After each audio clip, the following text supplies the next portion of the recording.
اعوذ باللہ من الشیطان الرجیم بسم اللہ الرحمن الرحیم السلام علیکم ورحمۃ اللہ وبرکاتہ۔ اسلامک سینٹر کے پیارے بھائیوں اور بہنوں، میں امید کرتی ہوں کہ آپ سب خیر و عافیت سے ہوں گے۔ میری دعا ہے کہ اللہ پاک آپ سب کو خیر و عافیت سے رکھیں، آمین۔ ناظرین، آج ایک سوال آیا۔ سوال کچھ یوں ہے کہ مرد کو اصل خوشی کب ملتی ہے؟ جب عورت اس کے عضو کو منہ میں لیتی ہے تب، یا جب مرد عورت کی چھاتیوں کو چوستا ہے اور دباتا ہے تب، یا جب وہ عورت کے ساتھ لپٹ کر سوتا ہے اس وقت، یا پھر مرد کا عضو جب عورت کی شرمگاہ میں ہوتا ہے تب وہ سکون محسوس کرتا ہے؟ تو ناظرین، جب ایک سمجھدار عورت شادی کے بندھن میں بندھتی ہے تو عورت کی ذمہ داریاں مختلف انداز سے بڑھ جاتی ہیں، یعنی شادی کے بعد اس کے شوہر کے ساتھ ساتھ اس کے مکمل خاندان کی خوشیاں اصل میں اس کی خوشی ہوتی ہے۔ اس معاملے میں بہت سی خواتین پوری نہیں اتر پاتی، کیونکہ وہ شوہر کی ذمہ داریاں تو کسی نہ کسی طرح سے نبھا لیتی ہیں، لیکن پورے خاندان کی ذمہ داریاں بہت مشکل اور قربانیوں پر مشتمل ہوتی ہے، جو کہ کچھ ہی عورتیں نبھا پاتی ہیں، لیکن سب نہیں۔ لیکن ایک مرد کی ذمہ داری بھی کم نہیں ہوتی، کیونکہ شوہر کو خوش رکھنا، اس کی خوشی کا خیال رکھنا بھی عورت کی اہم ذمہ داری ہے۔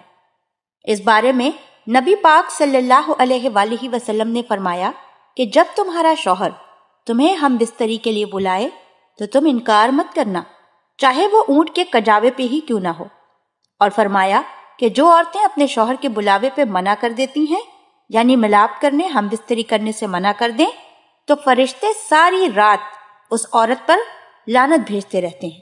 یعنی ایسی عورت جو شوہر کو خوش رکھے، اللہ پاک بھی اس سے خوش ہوتا ہے۔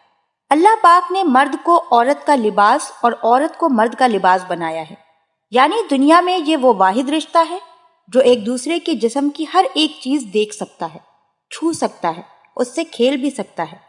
جب ایک صحابی نے شادی کی تو نبی پاک صلی اللہ علیہ وآلہ وسلم نے پوچھا، تم نے شادی کر لی؟ تو صحابہ نے فرمایا، یا رسول اللہ، کر لی۔ تو پوچھا، کماری سے کی ہے یا بیوہ سے؟ تو صحابہ نے کہا، بیوہ سے۔ تو آپ صلی اللہ علیہ وآلہ وسلم نے فرمایا، تم نے کماری عورت سے شادی کیوں نہیں کی؟ وہ تمہارے جسم سے کھیلتی اور تم اس کے۔ تو صحابی نے فرمایا، یا رسول اللہ، میرے والدین نہیں ہیں، چھوٹے چھوٹے بہن بھائی ہیں، اس لیے میں نے یہی مناسب سمجھا تاکہ وہ میرے بھائی بہنوں کو پال سکے اور ساتھ ہی میری ضرورت بھی پوری ہو جائے۔ تو نبی پاک صلی اللہ علیہ وآلہ وسلم نے فرمایا، تم نے صحیح کیا، لیکن عالم شہوت میں جب شوہر بھٹک جائے اور غلط راستہ اختیار کرے تو عورت کو اس سے جھگڑ کر انکار کرنا چاہیے اور سمجھانا چاہیے کہ یہ صحیح نہیں ہے۔ لیکن صرف دبر میں دخول کے علاوہ مرد جیسے چاہے عورت کے ساتھ ہم بستری کر سکتا ہے۔ شوہر بیوی کے اور بیوی شوہر کے جس عضو کو چاہے سہلا سکتے ہیں، چھو سکتے ہیں، حتیٰ کہ زبان لگانے کی بھی ممانعت کہیں نہیں ملتی۔ یعنی یہ مکروہ میں ہو سکتا ہے، لیکن مکروہ وہ ہو سکتا ہے جس میں کراہیت ہو۔ اگر کسی عمل سے کراہیت نہیں ہے تو کرتا ہے تو اس میں اس کی مرضی ہے۔ اب چلتے ہیں اس جانب کہ مرد کو کیا پسند ہے۔ تو یہ بات بالکل ایسے ہی ہے جیسے کسی کو چکن پسند ہوتا ہے تو کسی کو مٹن پسند ہوتا ہے تو کسی کو بیف ہوتا ہے۔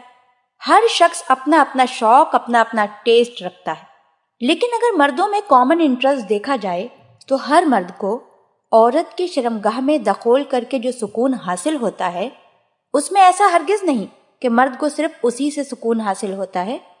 اکثر و بیشتر مرد عورت کے منہ میں نفس ڈال کر پرجوش ہو جاتے ہیں، فرحت محسوس کرتے ہیں، لیکن ہر مرد بیوی کے پستان یا چھاتیوں کو سہلا کر، دبا کر، اس کے نپلوں کو چوس کر فرحت محسوس کرتے ہیں۔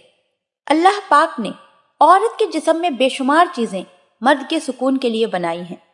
یوں کہہ لیں کہ عورت کا پورا جسم ہی مرد کے لیے راحت پانے کا سبب ہے۔ یعنی مرد اگر عورت کے جسم کو اپنے خیالوں میں، تصور میں دیکھے تو وہ راحت محسوس کرتا ہے۔